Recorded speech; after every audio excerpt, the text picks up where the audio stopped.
Assalamualaikum. Halo teman-teman, saya Vida dari Vida Bacain Buku. Kali ini kita akan lanjutkan lagi membaca buku Seni Berbicara Tanpa Bikin Sakit Hati, Oh Soo Hyang. Dan kali ini kita masuk ke bab 5. Ketika percakapan berubah, hubungan pun berubah. Mari kita lanjut ke bukunya. Saat ini masuk ke bagian 36, membedakan antara fakta dan opini. Kesalahan prasangka. Lanjut ke isi bukunya. Bismillahirrahmanirrahim. Image perusahaan ini tidak bagus. Makanan di restoran itu enak sekali. Ada kalanya orang-orang mengatakan seperti kalimat di atas.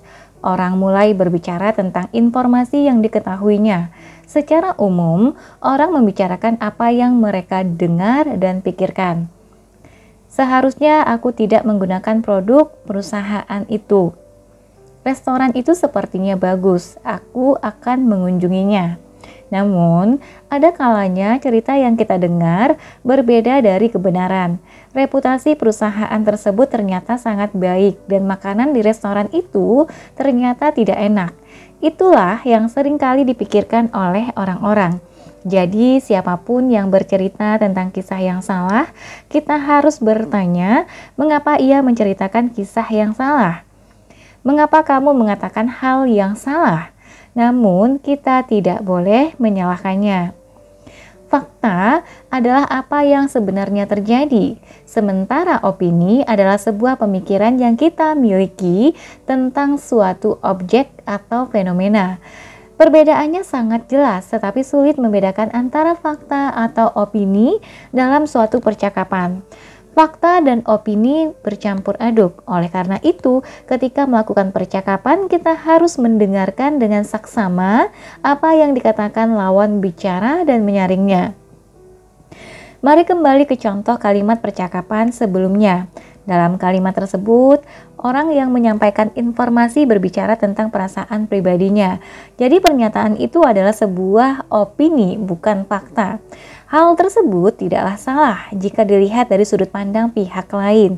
Kita sulit untuk mengatakan apa yang Anda katakan sekarang adalah fakta atau apa yang Anda katakan adalah opini. Setiap kali seseorang mengatakan sesuatu, kita harus berhati-hati dan mendengarkan dengan saksama.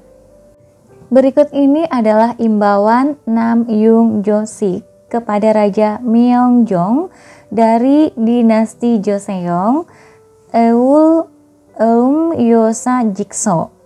1. Hati rakyat telah meninggalkan raja. 2.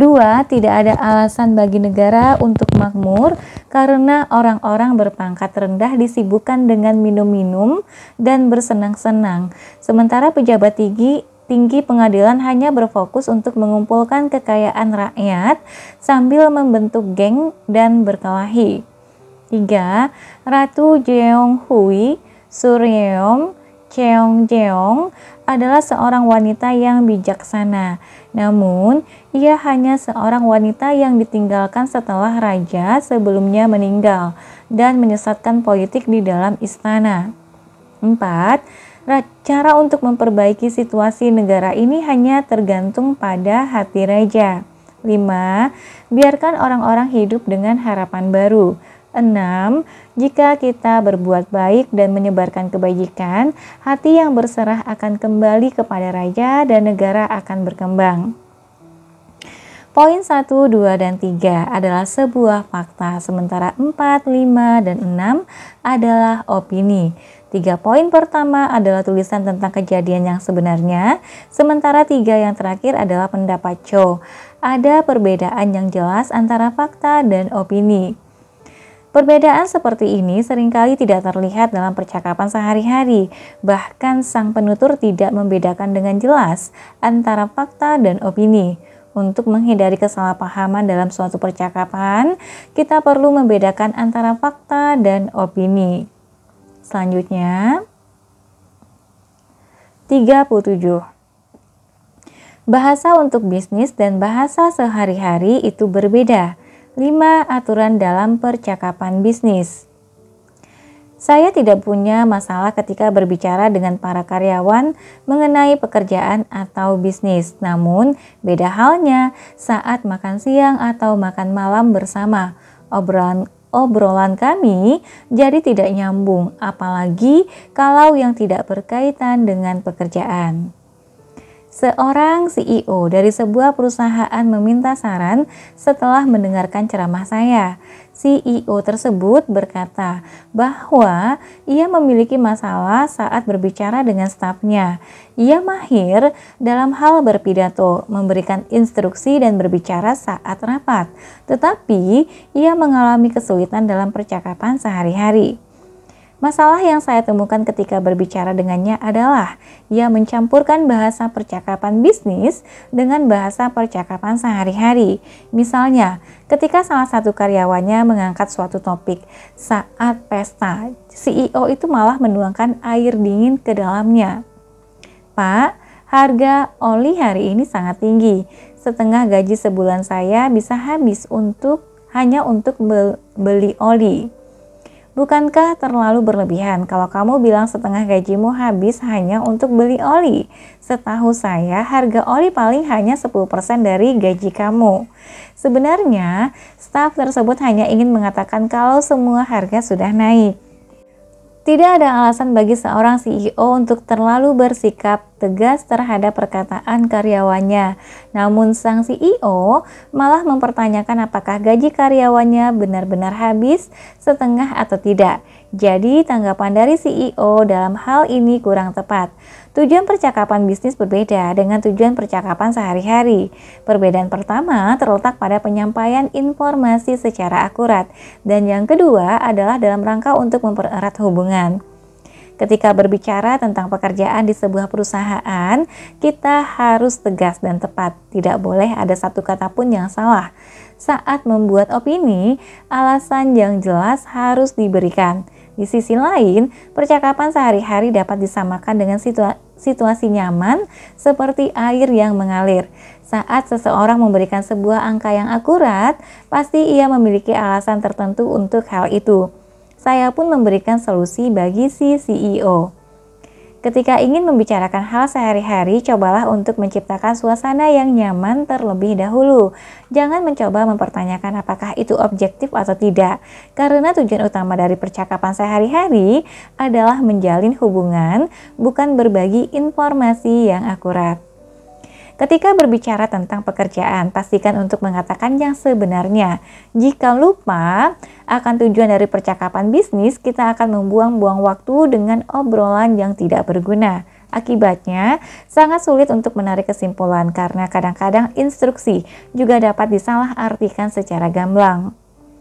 Contohnya ketika seorang atasan yang bertanya kepada bawahannya seperti berikut, berapa biaya yang harus dikeluarkan perusahaan kita untuk iklan tahun ini? Dengan pertanyaan tersebut akan sulit bagi karyawan tadi untuk memberi jawaban yang tidak jelas. Seperti saya pikir itu akan memakan biaya yang tidak sedikit. Sang karyawan harus menjawab dengan angka yang tepat. Tahun ini belanja iklan kita diperkirakan mencapai 2 miliar won, berkurang 500 juta dibandingkan tahun lalu. Mari kita cermati 5 tata krama dasar yang harus diikuti saat melakukan percakapan bisnis di tempat kerja. 1. Buatlah ringkasan dari instruksi yang diberikan atasan dan mintalah sang atasan untuk memeriksanya ulang. 2. Eksekusilah dengan jelas dan cepat ke tujuan inti. 3. Laporkan pekerjaan sesuai dengan instruksi secara singkat. 4. Tambahkan dengan pendapat kita sendiri. 5. Pikirkan sekali lagi apa yang ditanyakan, lalu tanyakan kepada sang atasan. Jika kita menggunakan bahasa sehari-hari ketika berbicara tentang pekerjaan di tempat kerja atau menggunakan bahasa perusahaan ketika berbincang tentang kehidupan sehari-hari, percakapan tidak akan berjalan dengan baik.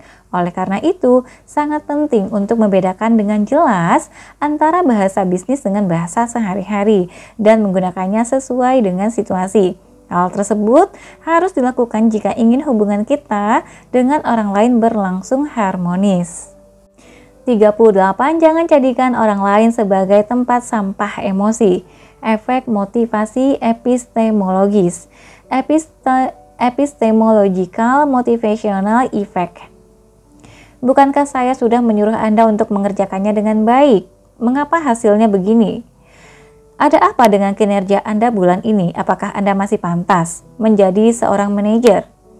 Ini merupakan teguran umum dari seorang atasan di tempat kerja ketika sebuah organisasi yang terdiri dari banyak karyawan dan bergerak untuk mencapai tujuan kinerja pasti akan muncul berbagai masalah, terutama dari sudut pandang bos. Ketika karyawan tidak melakukan pekerjaannya dengan baik, mereka akan menganggapnya sebagai masalah dan karyawan itu akan ditegur sepanjang waktu.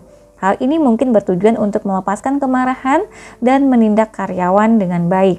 Namun, haruskah kita memarahi seseorang setiap saat? Bukankah ada saatnya mereka harus dikritik dengan keras dan ada saatnya untuk memeluk mereka dengan hangat? Tim peneliti psikologi sosial dari University of Amsterdam di Belanda melakukan eksperimen menarik terhadap 63 mahasiswa psikologi. Penelitian ini bertujuan untuk mengetahui hasil kinerja kerja menurut tinggi rendahnya motivasi epistemologis.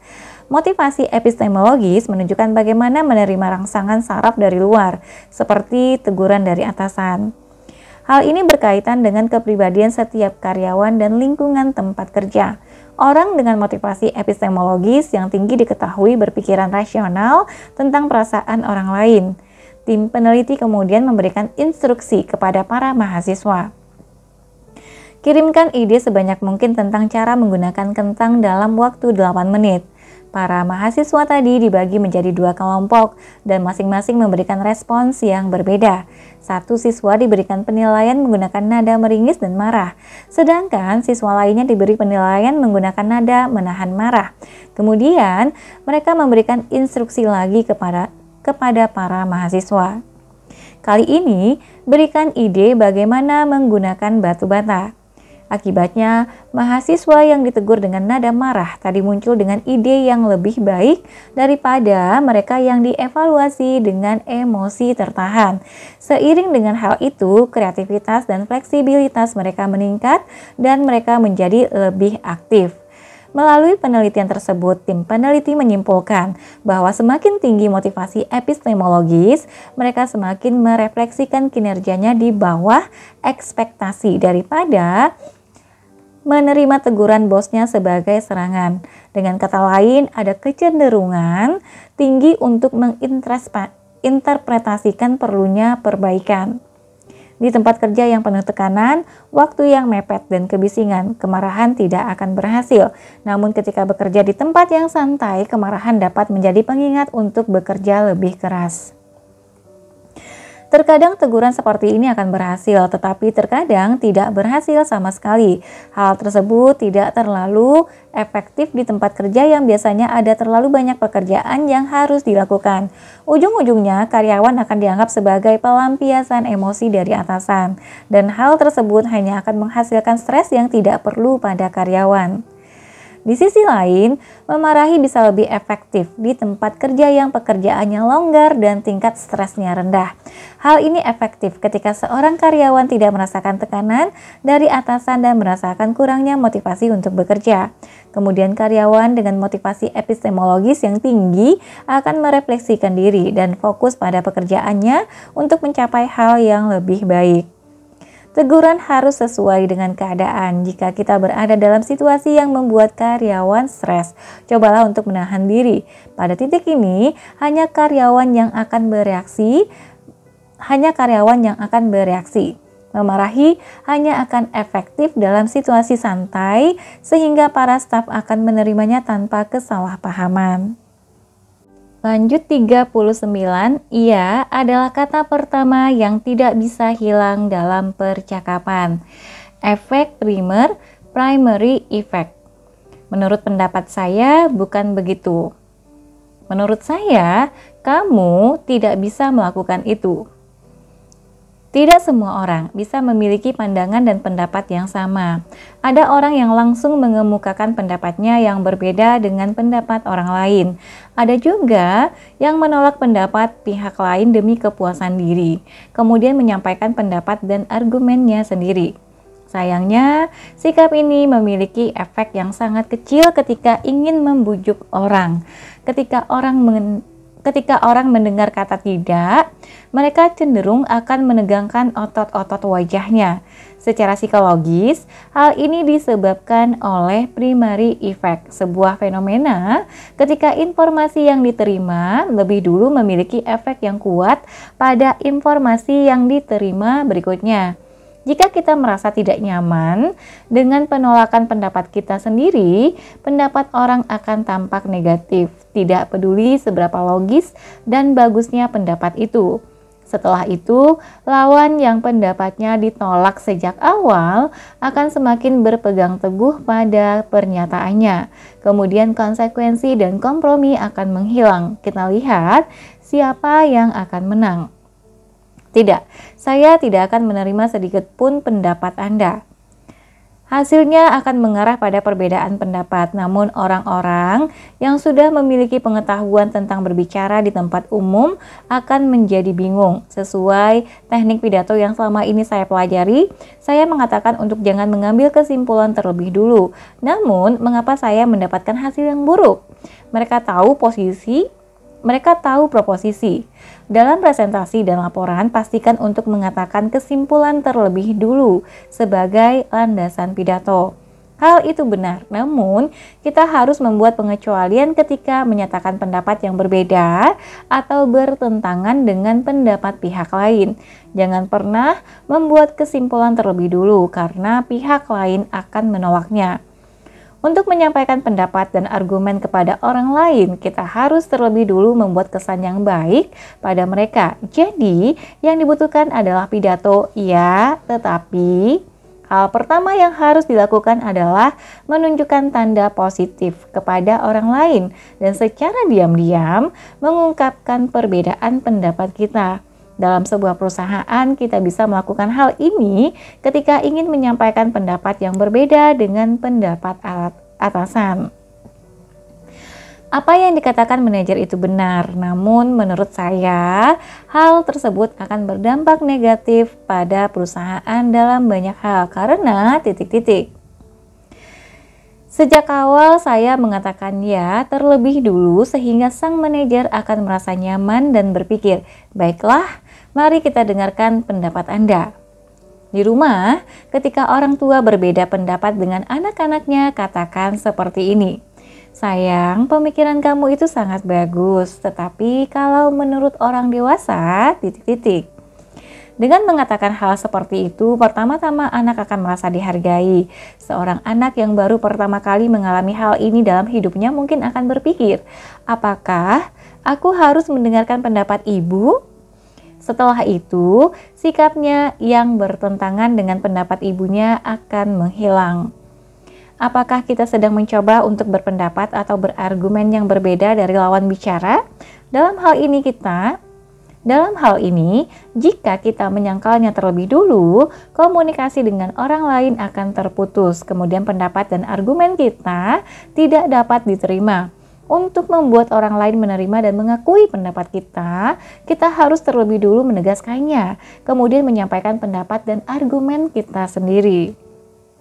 40. Jangan bilang siapa-siapa, bukan berarti berbagi rahasia, melainkan membeberkan kelemahanmu sendiri. Aturan berbagi rahasia. Aku akan memberitahumu sebuah rahasia. Aku memang seorang trainer terkenal, tetapi pada kenyataannya, aku memiliki banyak rasa sakit yang tidak diketahui orang lain. Saya mengatakan ini kepada seseorang yang ingin saya jadikan teman. Tentu saja, saya tidak akan mengatakannya di pertemuan pertama. Setelah bertemu dengannya beberapa kali, saya melihat peluang dan mencurahkan isi hati saya. Metode berbagi rahasia ini sangat efektif karena akan membangun keakraban seolah-olah kita sudah saling mengenal dalam waktu lama. Beberapa orang bertanya-tanya, apakah berbagi rahasia dengan seseorang sama dengan menyakiti diri sendiri? Faktanya tidak sama sekali. Berbagi rahasia adalah teknik percakapan yang digunakan sebagai teknik bertahan hidup selama Perang Dunia II. Ketika seorang mata-mata menyusup ke wilayah musuh dan tertangkap, ia akan menggunakan metode berbagi rahasia ini demi bertahan hidup. Faktanya, mata-mata akan berbagi rahasia ketika ia hampir mati akibat siksaan yang parah. Ini adalah sebuah rahasia, tetapi alasan saya menjadi seorang mata-mata adalah titik-titik. Sebenarnya, apa yang saya katakan kepada Anda sekarang ini tidak boleh dibeberkan kepada orang lain. Tujuan saya menyusup adalah titik-titik. Pada saat yang sama, jika sang mata-mata menerima interrogator untuk menjaga rahasia tanpa disadari, seolah sang interrogator akan menjadi mata-mata dan konspirator. Akibatnya, sang mata-mata tidak lagi menjadi sasaran siksaan yang mengancam dan menyimpan rahasia. Teknik percakapan ini efektif untuk memajukan hubungan dengan cepat. Jika seorang pekerja kantoran mendekati kolega yang disukainya dan berkata seperti itu, hubungan dengannya akan menjadi lebih kuat seperti teman seumur hidup. Sebenarnya aku punya rahasia yang tidak bisa dikatakan kepada kamu, jadi titik-titik. Aku selalu menjadi yang pertama dalam setiap ujian, tetapi aku memiliki rahasia yang tidak diketahui siapapun. Aku hanya memberitahukannya kepadamu, jadi aku ingin kamu merahasiakannya. Hal yang sama juga berlaku untuk orang di bagian penjualan. Misalnya, kita memiliki pelanggan yang sering ditemui, tetapi belum membuka pintu hatinya. Padahal, jika si pelanggan mau membuka hatinya, mereka sangat mungkin untuk mengeluarkan uang. Saya hanya akan memberikan layanan kepada Anda, jangan kasih tahu orang lain ya. Ini adalah rahasia di balik produk itu. Sejujurnya, titik-titik. Kita memang memiliki rahasia yang boleh diceritakan, tetapi ada juga rahasia yang tidak boleh diceritakan. Rahasia yang berguna untuk perkenalan dengan orang lain adalah rahasia pribadi dan yang bersifat kecil. Kisah-kisah batin ini sangat membantu dalam meruntuhkan dinding hati orang lain dan membentuk ikatan yang kuat. Namun, berbagi rahasia yang nantinya bisa membuat kita panik itu sama saja dengan menyakiti diri sendiri. Memfitnah atau mencampuri salah satu anggota organisasi, rahasia organisasi, serta rahasia fatal diri sendiri. Ada baiknya dibawa sampai ke liang kubur demi kebaikan kita. Ada baiknya untuk menyimpan sendiri rahasia-rahasia diri sendiri. Ada kisah seorang penjual yang menceritakan rahasia yang seharusnya tidak diungkapkannya. Pada akhirnya, ia sendiri yang merasa kecewa. Sebenarnya, di bisnis sebelumnya saya terlibat dalam sebuah tuduhan penipuan titik-titik. Seorang pelanggan yang mendengar kata penipuan tidak akan pernah berbisnis lagi dengan penjual tersebut. Contoh lainnya adalah seorang manajer yang akan dianggap berkhianat saat membeberkan rahasia ini kepada bawahannya. Kalian tahu kan kalau manajer dari tim A gagal dalam proyeknya? Sebenarnya, saya membocorkan semua yang dilakukan mereka dalam tim ke junior saya di perusahaan lain. Nah, bukankah tim kita juga harus mendapatkan kesempatan yang sama untuk mendapatkan bonus dan dipromosikan? Tidak peduli seberapa efektifnya berbagi rahasia, kita tetap harus berhati-hati. Berbagi rahasia akan efektif bila kita hanya membagikan konten yang memang dapat disampaikan kepada orang lain. Jika tidak, kita akan diabaikan dan hubungan kita dengan orang lain akan hancur. Lanjut 41, penampilan yang cocok dengan kata-kata itu sangat penting. Efek politik penampilan, fashion political effect. Saat musim pemilihan, seorang anggota parlemen mengunjungi pasar tradisional setempat dan bertemu dengan para pedagang pasar. Dengan hangat, anggota parlemen tersebut menjabat tangan para pedagang pasar satu persatu. Kemudian berkata seperti ini, "Saya juga lahir sebagai putra seorang pedagang dan bersekolah di SMA. Itulah sebabnya saya memahami kekhawatiran Anda lebih baik dari siapapun. Hari ini, melalui pertemuan ini, saya ingin mendengarkan dengan saksama pendapat Anda semua." Ketika seorang anggota parlemen mengatakan bahwa ia terlahir sebagai anak seorang pedagang, anehnya respons para pedagang tersebut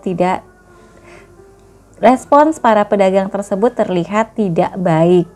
Ekspresi mereka tidak berubah dan mereka tidak memiliki perasaan tulus terhadap anggota parlemen tersebut. Penyebabnya adalah jas dengan lencana emas yang dikenakannya. Pakaian formal hanya pantas dipakai di gedung atau pertemuan formal. Pakaian tersebut tidak cocok dengan pasar yang kotor, berisik, dan sibuk. Jika ada anggota parlemen yang dengan tulus mencoba mendengarkan kekhawatiran para pedagang, ia gagal melakukannya karena pakaian yang dikenakannya tidak sesuai. Niatnya salah sehingga komunikasinya pun terganggu. Pakaian yang dikenakan saat presentasi di depan anggota parlemen lainnya juga penting. Bagaimana jika seorang anggota parlemen muncul dengan atasan longgar, celana katun, dan sepatu kets? Jika ia tidak berencana untuk melakukan kunjungan politik ke rakyat jelata dan melanggar etiket politik, ia akan mendapatkan reaksi buruk dari anggota parlemen lainnya. Hal ini dikarenakan anggota parlemen memiliki etiket berpakaian sendiri. Kisah lainnya, ada seorang pengusaha yang terlibat kasus buruk dan menjadi berita setiap hari. Sang pengusaha tidak bisa tinggal diam menyaksikan citra perusahaannya yang rusak dan diiringi dengan kerugian besar. Pada akhirnya, ia memutuskan untuk menyatakan permintaan maaf. Sebelumnya, pengusaha tersebut sudah pernah menerima saran komunikasi dari saya sehingga ia datang lagi untuk meminta bantuan. Saya bertemu dengannya sehari sebelum permintaan maaf dipublikasikan.